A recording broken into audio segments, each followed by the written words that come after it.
Hello everyone. तो इस video में हम बात करेंगे सीएसएस में अवेलेबल यूनिट्स की। यूनिट से मेरा मतलब है कि कौन कौन सी यूनिट हम यूज़ करते हैं साइजिंग के लिए, चाहे वो फॉन्ट साइज हो, चाहे वो बॉर्डर का साइज हो, चाहे वो विड्थ या हाइट बताने के लिए हो। तो कोई सा भी साइज हो उसका एक यूनिट होता है। अगर आप टाइम की बात करते हैं तो आप बताते हैं कि आवर्स में टाइम बताते हैं या सेकेंड्स में टाइम बताते हैं, तो ये अलग अलग यूनिट्स हैं। सेम उसी तरीके से आप डिस्टेंस बताते हैं तो आप किलोमीटर में बताते हैं, मीटर में बताते हैं, माइल्स में बताते हैं। तो उसी तरीके से सीएसएस में जो डिस्टेंस नापते हैं उसके भी अलग अलग यूनिट्स हैं। तो हम स्टार्ट करते हैं पिक्सल से। तो पिक्सल जो है सबसे बेसिक यूनिट है। पिक्सल का मतलब है कि एक फिजिकल पिक्सल आपकी स्क्रीन पर उतना विड्थ, लेकिन उसमें चेंज ये आता है कि पिक्सल का जो रेशियो है, यानी सीएसएस पिक्सल और स्क्रीन पिक्सल्स की हम पहले भी बात कर चुके हैं जो हमने इमेज टैग के बारे में पढ़ा था। तो सेम वही चीज़ है कि जो px जो यूनिट है पिक्सल्स वाली सीएसएस में, वो डिपेंड करती है कि आपका जो स्क्रीन साइज है उसमें जो पिक्सल डेंसिटी है, पीपीआई जो कहते हैं, वो कितनी है। तो नॉर्मली 1 पिक्सल पे 1 होना चाहिए, बट अगर मेरा जूम्ड इन करा हुआ है स्क्रीन को, या फिर स्क्रीन अगर मेरा मोबाइल है तो मोबाइल स्क्रीन में पिक्सल डेंसिटी ज़्यादा होती है, तो उसमें पिक्सल का डिफरेंस आ जाता है। तो हम देखते हैं एग्जाम्पल के तौर पर। अब ये जो आप देख रहे हैं यहाँ पर टेक्स्ट, वो सारा 300% जूम पर है। मैंने अभी इसको 3x करा हुआ है, 300% पर है। तो जो बाय डिफॉल्ट जो आपका साइज होता है फॉन्ट का साइज, वो बॉडी का जो मतलब सबसे बड़ा जो पेरेंट होता है पेरेंट का साइज माना जाता है। तो अभी जो इस ब्राउजर की विंडो में जो पेरेंट है, सबसे बड़ा पेरेंट, वो है बॉडी। क्योंकि हमने यहाँ पर कोई सा भी स्टाइल टैग में या कोई भी सीएसएस में कुछ ऐड नहीं किया इस टाइप का फॉन्ट साइज से। तो जो बाय डिफॉल्ट जो इसका साइज है वो बॉडी से आ रहा है। तो वो जो फॉन्ट साइज है हम डिफाइन कर सकते हैं सीधा बॉडी टैग के लिए कि इस पूरे जो पेज में जितने भी टैग्स होंगे उनका साइज क्या होगा। तो बॉडी टैग से मैं लिख रहा हूँ फॉन्ट साइज 16 पिक्सल्स। तो आप देख रहे हैं कि इस पर कोई डिफरेंस नहीं आया। क्यों? क्योंकि बाय डिफॉल्ट क्रोम ब्राउजर में जो बॉडी का फॉन्ट साइज होता है वो 16 पिक्सल्स ही होता है। तो ये पिक्सल एक यूनिट है, सबसे छोटी यूनिट है। एंड अब ये चीज आप देखिए, मैं मेन क्लास जो है जो कि सिर्फ इस डिव टैग के अंदर चलेगी, वो मेन क्लास का अगर मैं फॉन्ट साइज लिख देता हूँ 18 पिक्सल्स, तो आप देख रहे हैं कि ये बड़ा हो गया, कुछ थोड़ा सा पहले से जूम हो गया। यही अगर मैं 28 पिक्सल्स लिख देता हूँ तो अब ये और बड़ा हो गया। तो आपने देखा कि बॉडी का जो था वो बाय डिफॉल्ट चल रहा था 16 पिक्सल, बट अब मैंने क्योंकि इस डिव टैग का ही फिक्स कर दिया, तो जो पी के टैग या स्पैन के अंदर जो टेक्स्ट है, ये अपने पेरेंट का साइज अपने आप इनहेरिट कर लेते हैं। इनहेरिट मतलब विरासत में इनको मिल जाता है। तो यही अगर मैं डिव से बाहर एक और पी टैग होता मेरा एक्सटर्नल पी, तो अब आप देख रहे हैं कि इसका साइज इससे छोटा है। क्यों? क्योंकि इसका अभी बाय डिफॉल्ट यहाँ से आ रहा है 16 पिक्सल्स, और जो ये वाले जो एरियाज हैं इनका 28 पिक्सल मेन की वजह से आ रहा है। अब अगर मैं मेन को भी छोड़कर मैं सिर्फ पी टैग्स के लिए इस पर एक्सप्लिसिटली मैं लिख दूं यहाँ पर फॉन्ट साइज 24 पिक्सल्स, तो अब आप देख रहे हैं कि सारे के सारे पैराग्राफ्स सेम साइज के हो गए, क्योंकि पैराग्राफ के अंदर ही स्पैन है, स्पैन का हमने अलग से कुछ दिया नहीं हुआ। तो ये सारे जो स्पैन का जो पेरेंट है, स्पैन ने जो अपना फॉन्ट साइज लिया है वो इनहेरिट किया पी से, तो पी का जो हमने सेट किया है वो 24 है। तो हम अगर मैं यहाँ पर मेन के अंदर पी लिख दूं, तो आप देख रहे हैं कि बाहर वाला जो पैराग्राफ टैग था वो सेलेक्ट नहीं हुआ, तो उसका जो फॉन्ट साइज आया वो बॉडी से आ रहा है 16 पिक्सल्स। सेम ऐसे ही मैं स्पैन टैग का अलग अलग से लिख देता हूं, अगर फॉन्ट साइज 32 पिक्सल्स, तो आप देख रहे हैं कि जो स्पैन टैग है वो सबसे बड़ा दिख रहा है 32 पिक्सल्स के साथ, और ये 28 पिक्सल्स में पैराग्राफ टैग है। मैं इसको 20 कर देता हूँ। तो अब इस पर पैरा 2 पर तो कोई डिफरेंस फर्क ही नहीं पड़ा। रीजन बिंग क्योंकि ये तो 24 पिक्सल पे फिट करा हुआ है। अब यही चीज मैं अगर फर्स्ट चाइल्ड लिख देता, जो कि हमने लास्ट वीडियो में सीखा था, तो सिर्फ फर्स्ट चाइल्ड यानी ये हाई देर पे काम कर रहा था। अदरवाइज जो इसका साइज चल रहा है वो मेन वाला चल रहा है 20 पिक्सल्स वाला। मैं अगर इसको 10 पिक्सल कर दूं तो आप देख रहे हैं 10 पिक्सल्स यानी छोटा हो गया। तो ये सिर्फ फर्स्ट चाइल्ड पे इसका वैलिड हुआ है। तो ये पिक्सल एक यूनिट है। सिंपली ऐसे ही हमारे पास बहुत सारे यूनिट्स हैं। इनमें से जो आपको मेजरली आपको याद करनी होंगी वो होंगी पिक्सल, पॉइंट, ये दो आपकी हो गई एब्सोल्यूट यूनिट्स, यानी ये फिक्स्ड क्वांटिटी बताती है कि एक पिक्सल मतलब एक पिक्सल उसका फॉन्ट का साइज होना चाहिए। ये एब्सोल्यूट क्वांटिटी। रिलेटिव का मतलब है, दो टाइप की क्वांटिटीज होती हैं, एब्सोल्यूट और रिलेटिव। रिलेटिव का मतलब है कि किसी दूसरी प्रॉपर्टी के रिलेटिव आप फॉन्ट साइज बता रहे हैं कि जितना भी उसका हो प्रॉपर्टी, मतलब किसी भी ए टैग का अगर कोई स्पेसिफिक फॉन्ट साइज है तो उसके रिलेटिव आपने बोल दिया कि भाई इसका आधा हो या इसका 1/4 हो, ऐसे करके आपने उसके किसी दूसरी चीज पे डिपेंडेंट कर दिया, तो वो एक रिलेटिव क्वांटिटी हो गई। तो पिक्सल जो है आपका ये एब्सोल्यूट मेजर है। अब पिक्सल की जगह आप यूज कर सकते हैं पीटी। पीटी मतलब एक पर्टिकुलर पॉइंट। पॉइंट का मतलब है, अब जो पीटी जो चीज है ये प्रिंटिंग में यूज होता है। प्रिंट सीएसएस जब आप लिखेंगे, अगर आप जब प्रिंट कमांड देते हैं किसी वेब पेज के लिए, चाहे फिर किसी पीडीएफ फाइल के लिए, चाहे फिर कोई न्यूज़पेपर ही हो, तो आपको पता होगा कि जो प्रिंटर्स हैं वो डीपीआई पे काम करते हैं, यानी डॉट पर इंच। तो वो एक डॉट को हम एक पॉइंट कहते हैं, पीटी मतलब पॉइंट। तो इसी हिसाब से आप इनको सेट कर सकते हैं। अब जो पॉइंट है, पॉइंट एक फिक्स्ड यूनिट है, क्योंकि पॉइंट एक पॉइंट ही होगा ना, वो छोटा बड़ा नहीं हो सकता। Point means point. और ये प्रिंटिंग में यूज होता है। आप स्क्रीन जो आप ब्राउजर के जो डिजाइन बनाएंगे उसमें कम यूज करें तो बढ़िया है, क्योंकि पिक्सल्स हैं जो कि एक्चुअली वेरी करते हैं डिवाइस टू डिवाइस, पॉइंट नहीं वेरी करते। तो इस मेरी जो स्क्रीन है उसकी पीपीआई 96 हो सकती है या फिर 72 पीपीआई हो सकती है। पीपीआई मतलब पिक्सल्स पर इंच। और जो पॉइंट है वो प्रिंटिंग के लिए यूज होते हैं। तो अब आप सोचेंगे कि एक पॉइंट में कितने पिक्सल होंगे। भाई ये एक भी हो सकता है या 1.25 भी हो सकता है, ये डिपेंड करेगा कि मेरा स्क्रीन कैसा है। तो हम चेक करते हैं। अभी मैं यहाँ पर 10 पीटी लिख देता हूँ, तो उस हिसाब से हाई देयर और दिस इज पैरा 2, इन दोनों का सेम होना चाहिए, तब जाके ये मैच करेंगे। तो अभी तो 24 पिक्सल्स वाला जो है वो बड़ा लग रहा है, तो इसका मतलब मुझे पॉइंट बढ़ाने पड़ेंगे, या फिर मैं इसको कम कर देता हूँ। तो मैं इसको ले आता हूँ 15 पिक्सल्स। अब आप देख रहे हैं कि हाई देयर बड़ा दिख रहा है, तो इसका मतलब मुझे इसको और कम करना पड़ेगा, मे बी और कम। अब देख रहे हैं कि ये करीब करीब अब सेम आ गए हैं, सेम साइज के हैं, विच मीन्स कि एक पॉइंट जो है वो 1.3 पिक्सल्स के बराबर हो सकता है। अब ये वेरी करेगा, अब जरूरी नहीं है कि ये दोनों सेम ही हो, एग्जैक्टली सेम हो। मैं इसको इंस्पेक्ट करके चेक कर सकता हूँ कितना एरिया ले रहे हैं। तो फर्स्ट वाला जो है 14.93 ले रहा है वो हाइट में। जो सेकंड वाला है, इसमें से स्पैन हटा देते हैं, ये 15.47 ले रहा है। इसका मतलब मुझे थोड़ा और कम करना पड़ेगा।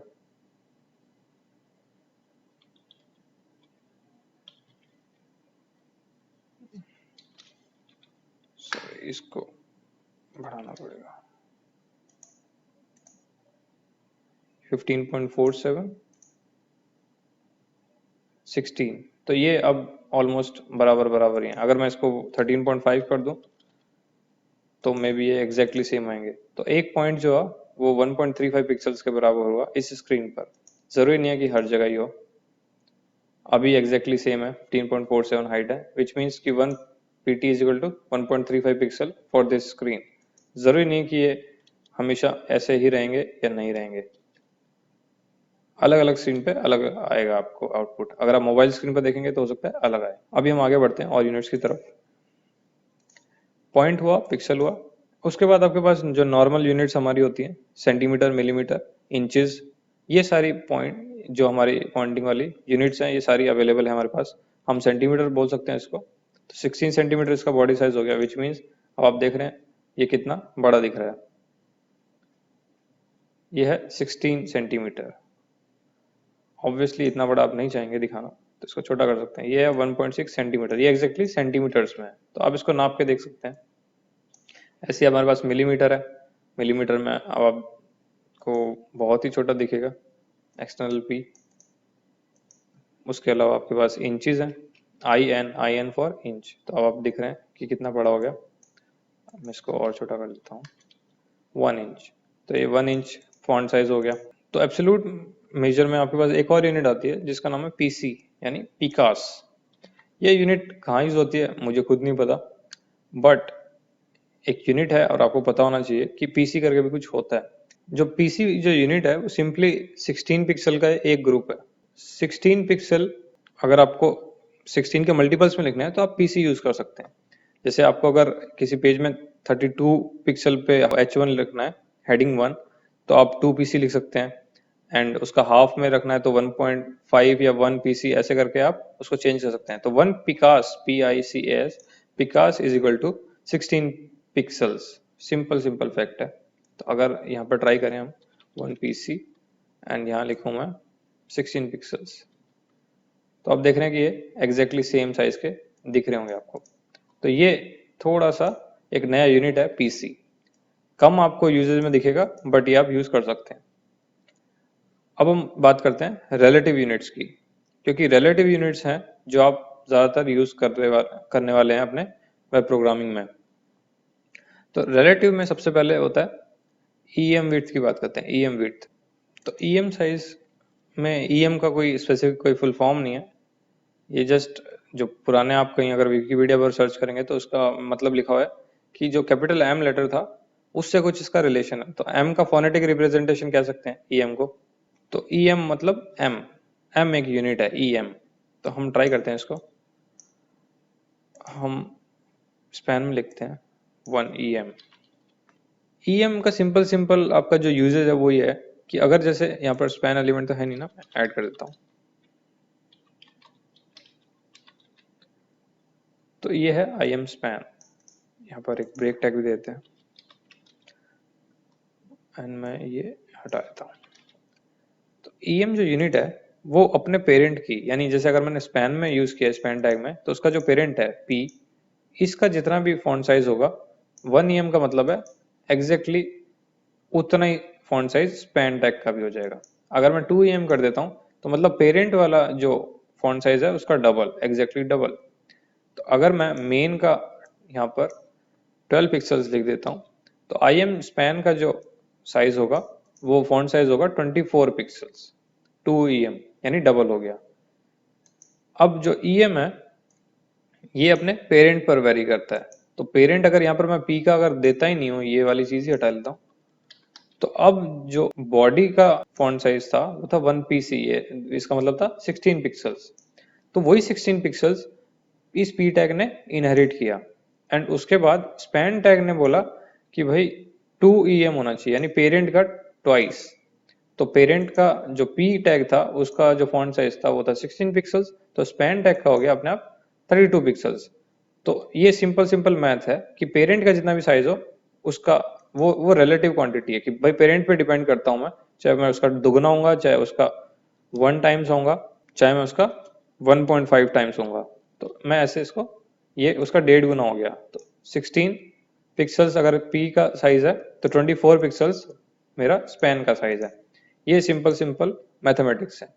और जितने भी रिलेटिव टैग्स हैं वो अपने पेरेंट के फॉन्ट साइज पर ही, या जो भी हम प्रॉपर्टी है, जैसे हम यहाँ फॉन्ट साइज यूज कर रहे हैं ना, उसका अगर विड्थ अगर हम वेरी करते हैं, कुछ भी चीज वेरी करते हैं, तो बस उसके पेरेंट पर डिपेंडेंट होगा वो कि पेरेंट का क्या चल रहा था। लेकिन अब कई बार ये भी तो होता है कि आपको पेरेंट पे नहीं चेक करना, आपको जो मेन बॉडी टैग था या एचटीएमएल जो रूट आपका जो साइज था उसके हिसाब से वेरी करना चीजें।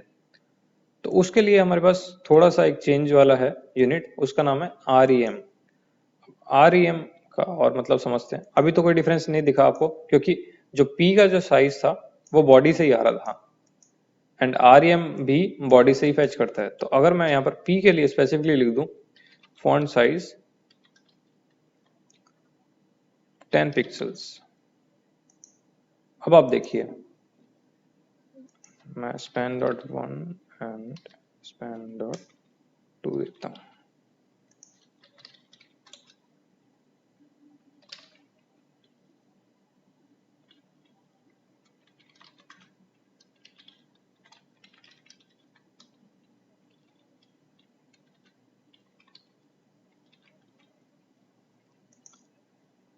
अब मैं एक में REM लगाता हूँ और एक में EM लगाता हूँ, तो अब आप डिफरेंस अच्छे से समझ जाएंगे। जो फर्स्ट वाला था उसमें REM यूज हुआ है। REM मतलब जो रूट वाला टैग था उसके रिलेटिव विड्थ है, उसके रिलेटिव साइज है ये। तो बॉडी का था 1 PC यानी 16 पिक्सल्स एंड पी टैग का था 10 पिक्सल। तो बॉडी का रिलेटिव 1.5 इसने किया, तो जो स्पैन 1 था वो हो गया 24 पिक्सल्स एंड जो स्पैन 2 था वो अपने पेरेंट के रिलेटिव था। तो जो पी टैग था उसका कितना था 10 पिक्सल्स, तो उसका 1.5 टाइम्स किया तो ये हो गया 15 पिक्सल्स। तो ये हो गया IM2 का 15 पिक्सल्स। तो ये आपके दो रिलेटिव यूनिट्स हो गए। अब ऐसे ही आपके पास और हैं दो, उनका नाम है VW यानी व्यू पोर्ट के विड्थ एंड सेकेंड है व्यू पोर्ट का हाइट। तो ये दोनों आपको रिस्पॉन्सिव डिजाइन में काफी यूज होने वाले हैं। इनफैक्ट ये चारों चीजें ही REM EM, क्योंकि आप हर जगह अगर PX से आप डिफाइन करेंगे चीजें तो 100% आपका जो डिजाइन है वो अच्छा एक बार को दिख सकता है एक स्क्रीन पर, लेकिन सारी स्क्रीन पर नहीं दिखेगा, क्योंकि हमारे पास आज की डेट में कम से कम 200 अलग अलग टाइप की डिवाइसेस हैं एंड उन सब पे अगर आपको पेज अच्छे से दिखाना है तो आप एक रिजिड डिजाइन फॉलो नहीं कर सकते। आपको EM या फिर रिलेटिव वाली यूनिट्स ही यूज करनी पड़ेंगी, चाहे वो परसेंटेज में करें, चाहे वो EM या REM के बेसिस में करें, या फिर जो अभी मैं और दो आपको बताने वाला हूँ उसमें करें। अब जो नेक्स्ट यूनिट है वो है VW। अब VW का क्या मतलब है? VW का मतलब है व्यू पोर्ट। हम पहले भी इस बारे में थोड़ी बात कर चुके हैं, तो आपको याद होगा कि व्यू पोर्ट जो था वो टोटल जो विंडो था, विंडो की विड्थ थी। तो उस विंडो की विड्थ का 1.5%। आपको याद होना चाहिए कि 100 VW का मतलब था 100% इसका विड्थ, पूरी की पूरी विंडो की विड्थ, यानी यहां से लेकर मेरी मिडल ऑफ स्क्रीन से लेकर एंडिंग ऑफ स्क्रीन तक ये पूरा विड्थ जितना भी है उसका 1.5%। यानी अगर ये विड्थ पूरी 1000 है तो 1000 का 1.5%, इसका मतलब हुआ 15 पिक्सल्स। सेम ऐसे ही VW की तरह आप VH भी यूज कर सकते हैं, VH। अब VH है वो होगा आपका टोटल इस विंडो का हाइट। अब इसके साथ थोड़ा खेलते हैं स्क्रीन के साइज के साथ। अब आप देख रहे हैं कि जो IM स्पैन यानी जो फर्स्ट वाला स्पैन है वो थोड़ा बड़ा हो गया है, बट जो सेकेंड वाला स्पैन है वो अभी भी छोटा है। क्यों? क्योंकि मेरी जो हाइट है विंडो की वो उतनी है, मैं सिर्फ विड्थ बढ़ा रहा हूँ। तो क्योंकि विड्थ पे वेरी कर रहा था तो इसके चक्कर में ये इसका साइज चेंज हो रहा है। चलिए हम इसको थोड़ा थोड़ा बढ़ा देते हैं सो दैट आपको दिखने में थोड़ा सा नहीं रहे। हम इसको 10 कर रहा हूँ, सीधा 10 टाइम्स, एंड इसको भी 10 VH। अभी ये दोनों अलग अलग साइज के हैं। अब मैं जैसे इनको विड्थ ब्राउजर को बड़ा करता हूँ तब जो स्पैन 1 था वो और बड़ा हो गया है। क्यों? क्योंकि मेरी विड्थ बढ़ गई है, तो उसका 10% चल रहा था। अब मैं जैसे इसको छोटा करूंगा और आप देख रहे हैं IM2 जो है वो वेरी कर गया। IM2 उतना ही रहा, स्पैन जो था 1 वाला वो छोटा होता गया। तो इस हिसाब से ये चीज आप देख रहे हैं वेरी कर रही है फॉन्ट साइज पूरा। इसमें एक और थोड़ा सा टेस्ट करते हैं। मैं इसको 1 EM दे देता हूँ। तो मेरे जो पैराग्राफ टैग्स हैं वो आप देखिए कि रिलेटिव है 1 EM के। तो विंडो का जो साइज अगर मैं चेंज हो रहा है तो जो EM वाली जो चीज थी वो उतनी रह रही है, खाली जो VW पे वेरी कर रहा था उस पर फर्क आ रहा है। अब यही सेम चीज मैं यहाँ पर इसको 5% दे देता हूँ, यहाँ पर थोड़ा बढ़ा देते हैं सो दैट समझ तो आए। अभी हो गया 25%। अभी 25% का मतलब क्या है कि जो ओरिजिनल साइज था फॉन्ट का यानी 16 पिक्सल, तो अब उसका 25% यानी 4% सिर्फ यूज हो रहा है। इसका जो परसेंटेज का मतलब है जो उसका पेरेंट था उसका जो प्रॉपर्टी था, यानी फॉन्ट साइज अगर पेरेंट का 16 पिक्सल था तो पैराग्राफ का 25% यानी उसका 4 पिक्सल हो गया है फॉन्ट साइज। अब ये चीज अगर मान लीजिए बॉडी का ही अगर स्क्रीन के हिसाब से वेरी कर रहा होता तब देखिए इस पे क्या कमाल होता। VW में लिख देता हूं। अब मैं ये चीज चेंज कर रहा हूं। अब आप ध्यान देंगे तो हर एक चीज का साइज बढ़ रहा है, बट अलग अलग प्रोपोर्शन में। क्यों? क्योंकि जो पिक्सल साइज जो है बॉडी का, वो इस बार हमने px की जगह vw दिया, यानी ब्राउजर की विंडो के 10% बराबर। एंड उस 10% का 1/4 पिक्स जो पैराग्राफ टैग्स हैं, पैराग्राफ टैग्स का फॉन्ट साइज बन गया है। जबकि जो स्पैन वाली चीज है वो एग्जैक्टली 4 टाइम्स है पैराग्राफ के। क्यों? क्योंकि बॉडी और स्पैन 1 का जो साइज है एग्जैक्टली सेम है। तो इस तरीके से आपको प्रैक्टिस करनी पड़ेगी ये सारी यूनिट्स की। हमने बात करी परसेंटेज, EM, REM और VW एंड VH की। तो ये है हमारी रिलेटिव यूनिट्स, और ये हर जगह CSS में हर जगह आपको काम आने वाली ही है। तो इनको आप प्रैक्टिस करें और एकदम अच्छे से याद कर लें। एंड PX आपकी बेस यूनिट रहेगी, हम जो भी आगे एक्सपेरिमेंट करेंगे उसमें। क्योंकि हम बाय डिफॉल्ट ब्राउजर के हिसाब से नहीं चल सकते ना कि वो 16 पिक्सल रखेगा या नहीं रखेगा। तो हम एक चीज यहाँ पर हर CSS में ऐड कर सकते हैं कि फॉन्ट साइज, जो बेस हमारा फॉन्ट साइज होगा वो हम हमेशा 18 पिक्सल्स पे रखने वाले हैं। तो हमेशा हम इसी हिसाब से चलेंगे। इससे क्या होगा कि ब्राउजर को हमने बता दिया कि हमारा जो भी ब्राउजर का अंदर जो बॉडी में टेक्स्ट है उसका जो साइज है वो 18 पिक्सल रहने वाला है। अगर मैं इसको अब यहाँ पर 1 EM रख देता हूँ, तब अब आप देखिए कि ये 18 पिक्सल के बराबर रहेगा बॉडी का साइज। बट जो पैराग्राफ टैग्स हैं वो फिक्स हो गए 18/4, क्योंकि वो 25% है बॉडी का। अगर मैं यहाँ पर इसको 150% कर दूं तो अब ये 1.5 EM हो गया, यानी 27 पिक्सल्स। और जो डिफरेंस है वो आपको सिर्फ स्पैन में दिख रहा होगा, क्योंकि विड्थ पर वो वेरी कर रहा है। तो ये हुई सारी यूनिट्स की बातें। अब हम बात करते हैं कलर्स की। तो कलरिंग के लिए हमारे पास 3 स्कीम है बेसिकली। ब्राउजर्स को कलर बताने के लिए हम या तो उनको नाम से बता सकते हैं या फिर उसका हेक्स कोड यूज कर सकते हैं, उसी नाम का ही। दूसरा जो ऑप्शन है वो है RGB वैल्यूज देना, यानी रेड, ब्लू और ग्रीन। आपको पता होगा कि जितने भी कलर्स हैं इन 3 कलर को मिला के बन सकते हैं। तो RGB एक मॉडल है, रेड, ग्रीन और ब्लू का मिक्सचर। आप तीनों की वैल्यू देंगे एंड एक कलर फॉर्म हो जाएगा। तीसरा जो ऑप्शन है वो है HSL। HSL भी एक फंक्शन है। H इज ह्यू, S से सैचुरेशन एंड L से ल्यूमिनोसिटी। ह्यू, सैचुरेशन और ल्यूमिनोसिटी। ल्यूमिनोसिटी मतलब कितना लिट अप है वो, यानी कितनी लाइट है। S is saturation and H is hue. तो हम फटाफट टेस्ट करते हैं इस पे।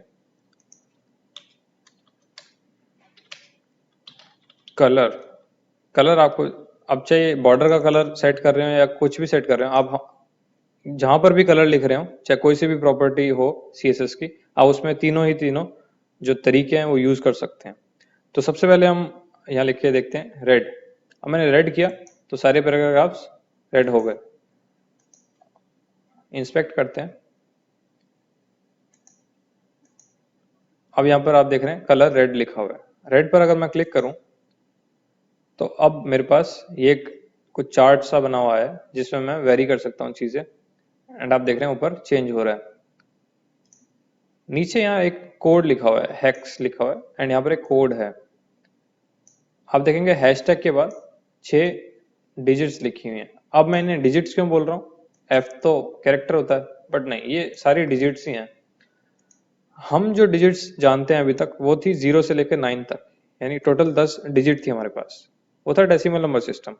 बट कंप्यूटर्स में हम जब भी बात करेंगे, कंप्यूटर्स को गिनती 0 से 9 तक नहीं आती, सिर्फ उनको 16 तक आती है। क्यों? क्योंकि हम जिस टाइप के रजिस्टर्स यूज करते हैं, यानी ट्रांजिस्टर्स बनाने के लिए जो रजिस्टर यूज होते हैं जहां पर वैल्यू स्टोर होती है, वो अप टू 16 चीजें स्टोर कर सकते हैं। तो हम क्यों ना उसको फुल यूटिलाइज करें। तो हमने ABCDEF उसमें ऐड कर दिए हैं। तो टोटल हमारे पास हो गए 16 डिजिट्स। तो अब ये जो सिस्टम है हमारा, जो था डेसिमल नंबर सिस्टम था, जो हम रेगुलरली हम लेन देन में यूज करते हैं। बट जो कंप्यूटर्स के लिए वो हमेशा हेक्साडेसिमल सिस्टम है। तो हेक्साडेसिमल में 16 डिजिट्स हो गई। अब 16 में से वो 16 हर डिजिट में है, बट यहाँ पर टोटल आप देख रहे हैं कि टोटल 6 डिजिट हैं। तो कितना उसमें रेड है, कितना उसमें ब्लू है और कितना उसमें ग्रीन है। तो ये आपने ऐसे दो में इसको आपने बांट दिया। तो ये जो है ये मैक्सिमम अटेनेबल वैल्यू है इन दो की, इन 2 डिजिट्स में ये मैक्सिमम कॉम्बिनेशन इतना ही होता है, एफ तक ही जा सकते हैं, एफ जी तो हो ही नहीं सकता क्योंकि जी एक पॉसिबल डिजिट नहीं है। तो अगर मैं इसको 0 0 कर दूं तो आप देखेंगे कि ये पूरा ब्लैक हो गया। अब ब्लैक का मतलब क्या है कि ना तो उसमें आपका रेड है कुछ भी, ना उसमें आपका ब्लू है, ना उसमें ग्रीन है, सब कुछ जीरो रखेंगे तो आपका ये कलर बन जाता है। अगर आप तीनों को फुल कर देते हैं तो आपका व्हाइट कलर बनता है। तो इसका मतलब अगर मैं हर जगह एफ एफ और एफ एफ लिखूं तो ये पूरा व्हाइट हो जाएगा। अब ये व्हाइट है, आपको व्हाइट बैकग्राउंड में दिख नहीं रहा है बस, तो ये आपका टेक्स्ट तो यहीं पे ही है। तो ये हो गया आपका व्हाइट कलर। इसी तरीके से आपको ब्लू रखना है तो आप 0 0 एफ एफ। अब आप देख रहे हैं कि ये सैन कलर बन गया है क्योंकि इसमें ग्रीन भी फुल है और ब्लू भी फुल है। अगर आपको सिर्फ ब्लू रखना है तो यहाँ पर 0 0 रख दीजिए। सॉरी, हाँ ये 8 GB है ना, तो ये जो जी वाली वैल्यूज है, जी में हमने फुल करा हुआ है तो ये ग्रीन बन गया। अगर आपको ब्लू रखना है तो लास्ट में एफ एफ लगा दीजिए, ये एग्जैक्टली ब्लू बन गया। तो ये RGB मॉडल कहलाता है। और ये जो हमने नोटेशन यूज करी है ये है हेक्साडेसिमल यानी हेक्स कोड नोटेशन। ये हुआ आपका कलरिंग स्कीम। अब आप इसमें 0 से लेकर F तक आप 6 की 6 डिजिट में चेंजेस कर सकते हैं। तो टोटल आपके पास बनेंगे 16.6 मिलियन ऑप्शंस। तो अगर मैं यहाँ पर 5 लिख दूं, यहाँ पर 4 लिख दूं, 3 कुछ भी लिख दूं, तो हर बार एक नया कलर बनेगा। अब ये देख रहे हैं आप कलर चेंज हो रहा है। एफ की जगह अगर मैं एक एफ की जगह 4 लिख देता हूँ तो अब यहाँ पर एक और कलर चेंज हो गया। यहाँ पर भी अगर मैं 9 लिख दूं तो आप देख रहे हैं कलर चेंज हो रहा है। मैं यहाँ पर 0 लिख देता हूँ तो अब ये कलर और भी चेंज हो गया। तो इस हिसाब से आप अलग अलग कलर्स यहाँ से चेक कर सकते हैं कि कौन कौन से बनेंगे। आप ये पूरा आपके पास चार्ट है, आप अलग अलग इस पर इस चीज को चेंज करिए कलरिंग स्कीम को, एंड उसके बाद अलग अलग कलर्स बनाइए एंड आप उसका हेक्स कोड यहाँ से कॉपी कर सकते हैं। तो ये हुआ आपका हेक्स कोडिंग वाला नोटेशन। अभी हमारा जो कलर है वो है FF1DAF। तो मैं यहाँ पर इसको पेस्ट कर देता हूँ। ये हुआ कलरिंग का एक टाइप, यानी आप नाम से बता रहे हैं या फिर हेक्स कोड लिख रहे हैं। दूसरा जो टाइप है वो मैंने RGB आपको बताया था। तो मॉडल तीनों में चीज वही यूज हो रही है, बस आपको लिखने का तरीका अलग हो गया। इसकी जगह अगर मैं RGB लिख दूं तो एक फंक्शन है, फंक्शन में आप 3 वैल्यूज डालेंगे। फर्स्ट में मैं डाल देता हूँ 33, सेकेंड में डाल देता हूँ 77, 99। सेव किया तो ये कलर बन गया कि इस कलर में 33 आपको रेड डालना है। अब ये 33 नहीं है एक्चुअल में। जैसे हमने पिछले टाइम हमने चेक किया था कि FF यानी 2 थे ना, तो 16 जो होता है वो होता है 256। तो ये हम 0 से लेके 255 तक के बीच में कोई भी नंबर डाल सकते हैं। 0 से लेके 255 तक, आप इसको याद रखिएगा, 0 से 255 तक। अब इसके बीच में कोई भी एक नंबर डालेंगे तो वो उसका उतना एक रेंज, ये आपकी रेंज है 0 से 255 की, एंड बीच में आप जो भी नंबर डालेंगे उतना उसमें वो वैल्यू चली जाएगी। तो हमने रेड का 33 यूज किया है, ब्लू का 77 और सॉरी ग्रीन का 77 और ब्लू का 99। तो ये हो गया आपका एक RGB नंबर एंड ये उसका कलर बन के आया मिक्स करने के बाद। यही अगर मैं यहाँ पर 255 लिख दूं तो ये ब्लू की तरफ ज्यादा चला जाएगा। अगर मैं इसको भी 255 कर दूं तो ये ग्रीन की तरफ चला जाएगा।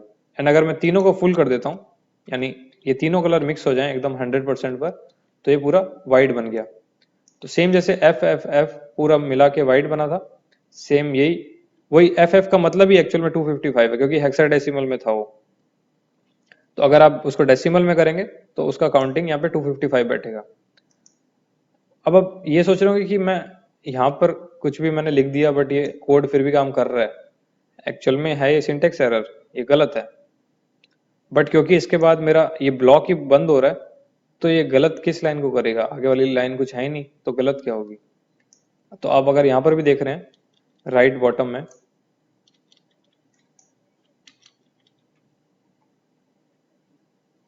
तो आपको दिख रहा होगा कि ये लाइन कटी हुई है।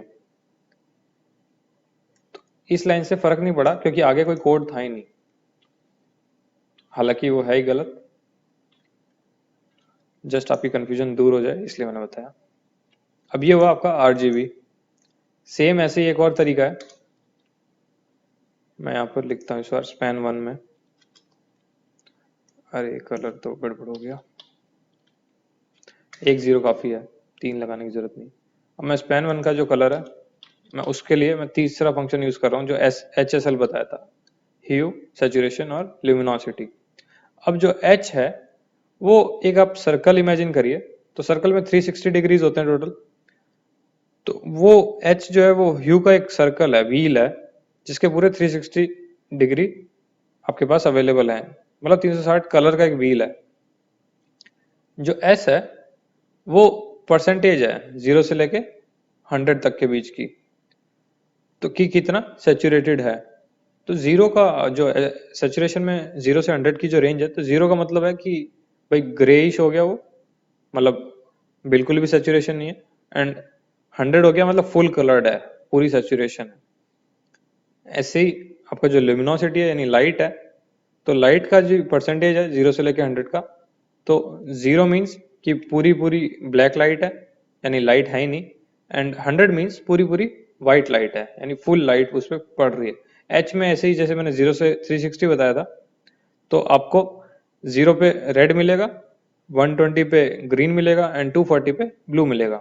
तो ये एक आपका एक व्हील बन गया कलर्स का। तो यहाँ पर वैल्यूज लिखते हैं कुछ। आपको अगर मान लीजिए ग्रीन और ब्लू के बीच में कुछ बनाना है, तो आप 180 यूज करिए, एंड जो सेचुरेशन है उसको हम 0 रख देते हैं, ल्यूमिनोसिटी 100%, तो ये हमें परसेंटेज में लिखना है 100 स्पैन 1। तो क्योंकि आपका सेचुरेशन 0 है, तो ये अभी 100% ब्लैक ही दिख रहा है आपको। अगर मैं इसको यहाँ पे 40 कर दूं, ओके 40% होगा ना, यहाँ पर परसेंट होगा, तो अब आपका जो परसेंट के हिसाब से आपका ये व्हाइट कलर दिख रहा है। रीजन बीइंग कि आपकी लाइट जो है वो पूरी 100% पड़ रही है, तो इसको हम लाइट को भी हम 80% कर देते हैं, तो अब ये कुछ ऐसा कलर बन गया है। अब जो HSL नोटेशन है वो जरूरी नहीं है कि आप सीखें, बट आपको पता होना चाहिए। हेक्स कोड से सारा काम हो जाता है, या फिर RGBA इज एनफ। ये आपका एक कलर बन गया। इसी तरीके से आपको कलर चेंज करना है, आप यहाँ पर चेंज करिए एंड सेचुरेशन आप बढ़ा दीजिए, तो आपको ये कलर उतना ही डार्क टाइप दिखेगा। इसको अगर मैं 40 कर देता हूँ, तो ये आपका कलर उतना डार्क हो गया। इसी तरीके से अगर मैं लाइट 0 कर देता हूँ, तो ये पूरा पूरा ब्लैक हो गया। तो ये सारे जो हैं इस तरीके से आप उतने ही कलर बना सकते हैं, बस आपको इसमें प्रैक्टिस करना पड़ेगा कि कितना क्या चीज ऐड करने से कौन सा कलर बनेगा। ठीक है, ये हुआ आपका HSL वाला फंक्शन। अब इसमें एक और चीज आती है कि हम RGB में 3 यूज करते हैं, जो रेड, ग्रीन और ब्लू। उसमें हम अगर एक और चैनल यूज करते हैं यानी ऐड कर दें, अल्फा चैनल जिसे कहते हैं। अल्फा चैनल क्या करता है, वो बताता है कि आपका कलर कितना ओपेक है या कितना ट्रांसपेरेंट है। तो अल्फा चैनल हम देखते हैं किस तरीके से यूज करते हैं। अब जो आपका फंक्शन था वो 8 GB था पहले, अब ये ए और ऐड हो गया इसमें। अब आपको 4 वैल्यूज देनी पड़ेगी। तो अगर आपको रेड उसमें पूरा पूरा दिखाना है तो 255, G 0, ब्लू भी 0, बट इस बार मेरे पास अल्फा चैनल है, तो अल्फा 0 से लेके 1 के बीच में हो सकता है, तो आप इसको डेसिमल में भी दे सकते हैं। तो अगर मेरे को 65% ओपेसिटी रखनी है, तो मैं 0.65 रख रहा हूँ, और मैंने उसको सेव कर दिया। अब आप देख रहे हैं कलर ये पूरा रेड नहीं है। अगर मैं इसको 0 रखता, तो अब आप देख रहे हैं कि ये पूरा 100% ट्रांसपेरेंट हो गया, यानी मुझे नहीं दिख रहा है वो कलर। बट यही अगर मैं 1 कर दूं, तो आपको एग्जैक्ट यानी 100% ट्रू रेड दिखेगा। ये रेड कलर है। तो इस रेड का मैं चाहता हूं कि 80% ओपेक हो और 20% ट्रांसपेरेंसी, तो मैंने 0.80 लिखा। तो आप देख रहे हैं थोड़ा सा हल्का हो गया। मैं इसको और कम करूंगा तो ये ज्यादा ट्रांसपेरेंट होता जाएगा। यानी ये जो वैल्यू है अल्फा को आप ओपेसिटी भी कह सकते हैं। थोड़ा मतलब ये अलग अलग चीजें हैं, बट ओपेसिटी के हिसाब से आप ज्यादा अच्छे से समझ पा रहे होंगे कि ये चीज हल्की होती जा रही है। अगर मैं इसको यहाँ पे 40 कर दूं, तो ये आप देख रहे हैं और हल्का हो गया। तो एक तरीके से इसके ऊपर एक लेयर चल गई है अल्फा चैनल के हिसाब से, तो वो कलर उसका फेड हो रहा है। तो ये फेड करने के लिए आपने अल्फा चैनल यूज किया, RGBA।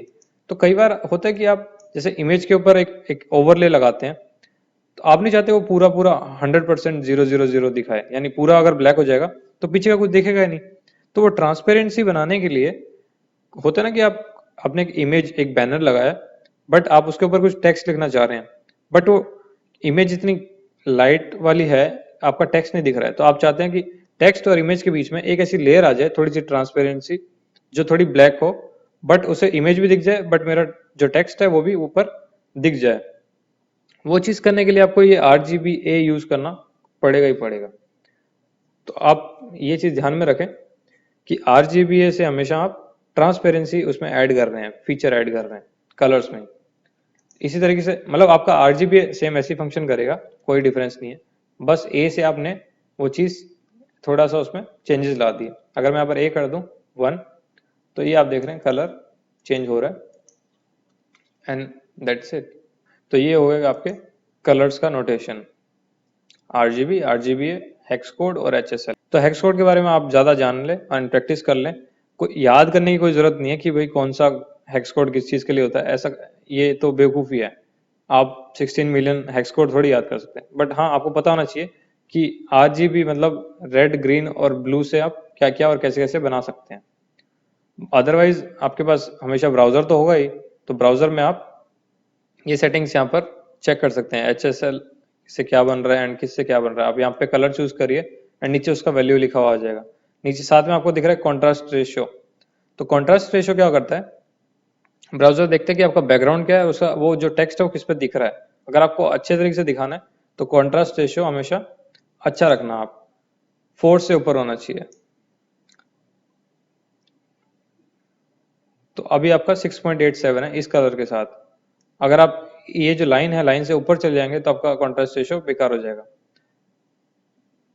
तो ये आपसे कलर्स आ रहे हैं। यहाँ अगर आप एरोज चूज करें तो आपको हेक्स कोड और RGBA की वैल्यूज भी दिख जाएंगी।